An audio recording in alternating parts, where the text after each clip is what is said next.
Hello again and welcome to the exploitation section of the course. It is time we learn how to gain access to our target. What we managed to do for now is, with the help of our Kali Linux machine, we managed to identify our target and find out a lot of information about it. Remember, once we were starting, we didn't know anything about it. But after, with the help of different tools such as Nmap, Nessus, WhatWeb, and others, we managed to gather enough information about our target to be able to exploit it. We have discovered opened and closed ports. We also discovered services running on those ports, including their versions. We found out what operating system was our target running. And we have also tried finding vulnerabilities to see whether the target has some known issues or bugs. In other words, we performed information gathering, scanning, and vulnerability analysis. Right now, the next step is to use that information we have to gain access to our target. Here is how the process goes. Imagine this is our target, and these are the information that we gathered for it. It is running Windows 10. We found out it has an older version of Windows 10 that hasn't been updated lately. We found 3 open ports and 1 filtered port, and we know for sure that one of those open ports has a vulnerable software running on it since we also performed vulnerability analysis. Once we found out this information, the next step is to extract useful information from this. So in this case, what we would find most interesting would be these 2 facts: an outdated Windows 10 operating system and a vulnerable software on port 1234. This is what we will use to attack the target. We would then exploit the target's vulnerability and gain access to it. But wait a second. What do I mean we would exploit the target? How do we do it exactly? And what does exploit target even mean?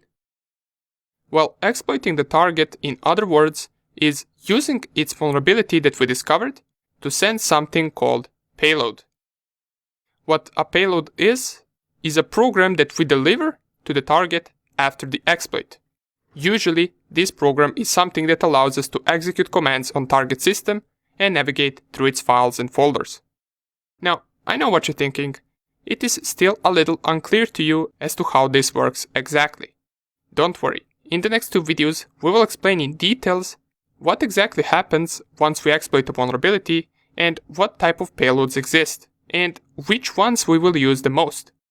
For now, it is important you remember that payload is a program that we drop after exploiting a target.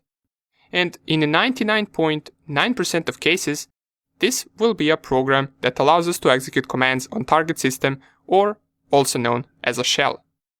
The first step would be us exploiting the target and sending shell or payload with it. That payload will then be on target's machine and it will execute. Once it executes, what it essentially does is it tells the target machine connect to that other machine and allow it to execute commands on your system. And that other machine would be our Kali Linux. And the third step is pretty easy. We just send the commands that we want our target to execute. We navigate through files, run other programs, and in return, target sends us an output of the command that we executed. Picture it like using target's terminal from our Kali Linux machine. However, there is one problem with this. Imagine we have 2 different targets, target A and target B. And let's say target A has a known vulnerability.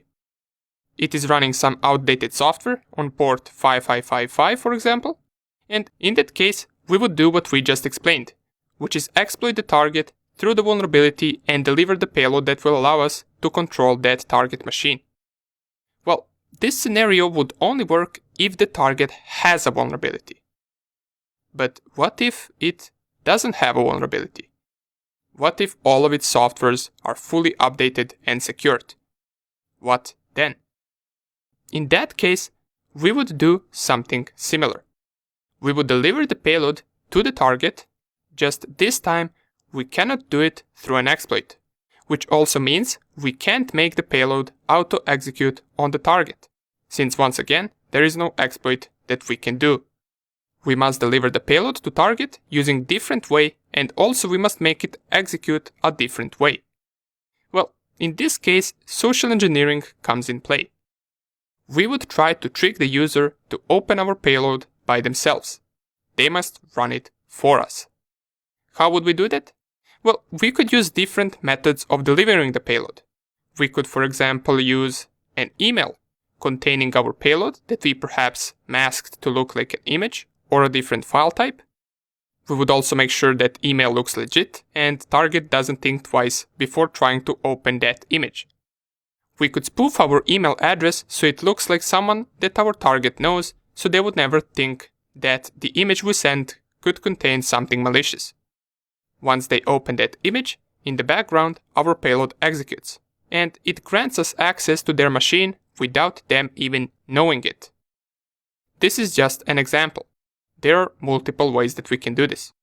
If you were, for example, physically close to the target, you could infect it over USB drive.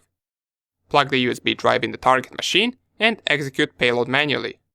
But something like this you will almost never do, due to a higher risk, of course, and if you were even able to come close to the target machine. Nonetheless, these are the two different possibilities.